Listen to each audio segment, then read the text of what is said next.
हाल ही में प्रधानमंत्री नरेंद्र मोदी की अध्यक्षता में केंद्रीय मंत्रिमंडल ने कृषि एवं किसान कल्याण मंत्रालय द्वारा प्रस्तावित स्वच्छ पौध कार्यक्रम को मंजूरी दी है। फरवरी 2023 में केंद्रीय वित्त मंत्री निर्मला सीतारमण के बजट भाषण में पहली बार घोषित स्वच्छ पौध कार्यक्रम का लक्ष्य पूरे देश में फलों की गुणवत्ता को बढ़ाना है। हालांकि कृषि मंत्रालय ने इस कार्यक्रम के लिए 1765 करोड़ रुपए के आवंटन की मांग की है। इसका आधा हिस्सा बागवानी के एकीकृत विकास मिशन के बजट से प्राप्त किया जाएगा, जबकि बाकी आधा एशियाई विकास बैंक से ऋण के रूप में प्राप्त किया जाएगा। आइए समझते हैं कि कैसे काम करेगा स्वच्छ पौध कार्यक्रम। दरअसल इस कार्यक्रम का उद्देश्य किसानों को वायरस मुक्त उच्च गुणवत्ता वाली रोपण सामग्री प्राप्त करने में मदद करना है, ताकि फसल की पैदावार बढ़ाई जा सके और आय के अवसरों में सुधार किया जा सके। यह पूरे देश में फलों की गुणवत्ता और उत्पादकता बढ़ाने की दिशा में एक बड़ी पहल है। इस कार्यक्रम के तहत पूरे देश में 9 विश्व स्तरीय अत्याधुनिक स्वच्छ पौध केंद्र स्थापित किए जाएंगे, जो उन्नत नैदानिक चिकित्सा और ऊतक संवर्धन प्रयोगशालाओं से सुसज्जित होंगे। ये केंद्र बड़े पैमाने पर वायरस मुक्त रोपण सामग्री के उत्पादन और रखरखाव में महत्वपूर्ण भूमिका निभाएंगे। रोपण सामग्री के उत्पादन और बिक्री में पूरी तरह से जवाबदेही सुनिश्चित करने के लिए बीज अधिनियम 1966 के तहत नियामक ढांचे द्वारा समर्थित एक मजबूत प्रमाणन प्रणाली लागू की जाएगी।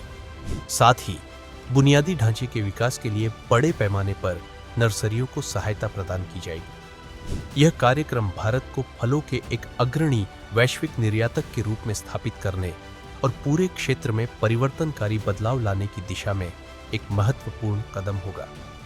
इस कार्यक्रम को भारतीय कृषि अनुसंधान परिषद के सहयोग से राष्ट्रीय बागवानी बोर्ड द्वारा लागू किया जाएगा। स्वच्छ पौध कार्यक्रम के मुख्य लाभ को देखने दो।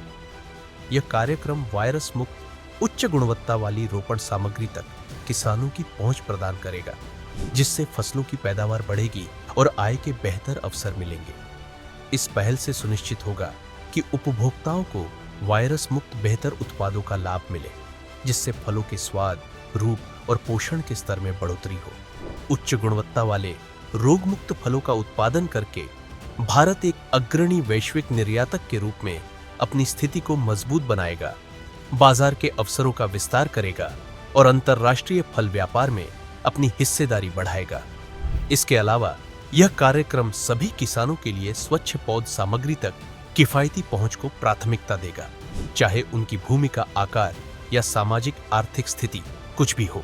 आज का प्रश्न, स्वच्छ पौध कार्यक्रम के संदर्भ में दिए गए कथनों में से कौन सा सही नहीं है? ए, कृषि मंत्रालय ने इस कार्यक्रम के लिए 1765 करोड़ रुपए के आवंटन की मांग की है। बी, फरवरी 2023 में केंद्रीय वित्त मंत्री निर्मला सीतारमण के बजट भाषण में पहली बार घोषित किया गया है। सी, यह पूरे देश में फलों की गुणवत्ता और उत्पादकता बढ़ाने की दिशा में एक पहल है।